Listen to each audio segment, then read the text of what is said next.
प्राचीन भारत में एक समय की बात है जब गौतम बुद्ध अपने अनुयायियों के साथ भ्रमण पर थे। बुद्ध ने अपने शिक्षण के दौरान जीवन की महत्वपूर्ण बातें और नैतिक शिक्षा दी। एक दिन बुद्ध और उनके अनुयायी एक छोटे से गांव में पहुंचे। गांव वाले बुद्ध की उपस्थिति से बहुत प्रभावित हुए और उन्होंने उन्हें सादर आमंत्रित किया।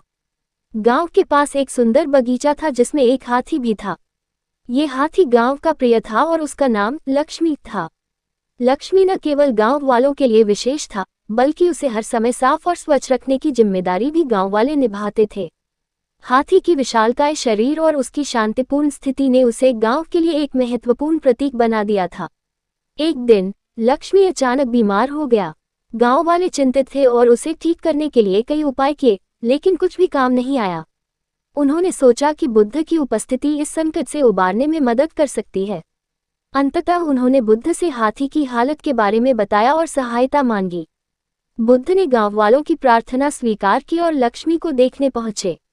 बुद्ध ने हाथी के पास जाकर उसकी हालत का गहराई से विश्लेषण किया। उन्होंने देखा कि हाथी की बीमारी का कारण शारीरिक नहीं बल्कि मानसिक था। हाथी के शांत स्वभाव में कुछ तनाव था जो उसकी बीमारी का कारण बन रहा था। बुद्ध ने हाथी के करीब जाकर उसे संजीवनी शक्ति का एहसास कराया और उसके साथ कुछ समय बिताया। उन्होंने हाथी से धीरे धीरे बात की और उसे शांत किया। बुद्ध ने हाथी के पास बैठकर कहा, लक्ष्मी, तुम्हारी बीमारी का कारण तुम्हारी आत्मा की अशांति है। तुम पर एक प्रकार का दबाव है जो तुम्हें मानसिक रूप से कमजोर बना रहा है।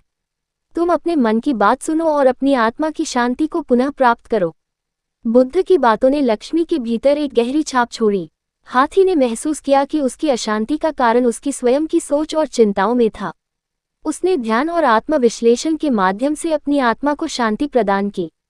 धीरे धीरे लक्ष्मी की स्थिति में सुधार होने लगा और उसकी बीमारी दूर हो गई। इस घटना के बाद गांव वालों ने देखा कि लक्ष्मी में एक नई ऊर्जा और शांति का एहसास हुआ। उसकी उपस्थिति अब पहले से भी ज्यादा सुकून देने वाली लगती थी।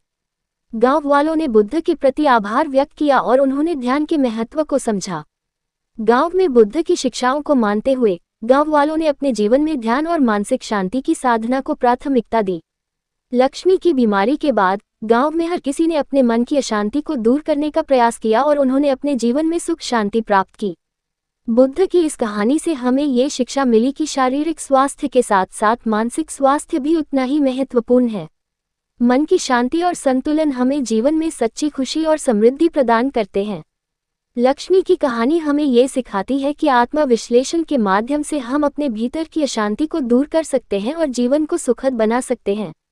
इस प्रकार बुद्ध और हाथी की यह कहानी न केवल एक नैतिक शिक्षा देती है, बल्कि यह भी दर्शाती है कि सच्ची चिकित्सा और स्वस्थ जीवन की कुंजी हमारे भीतर की शांति और संतुलन में है।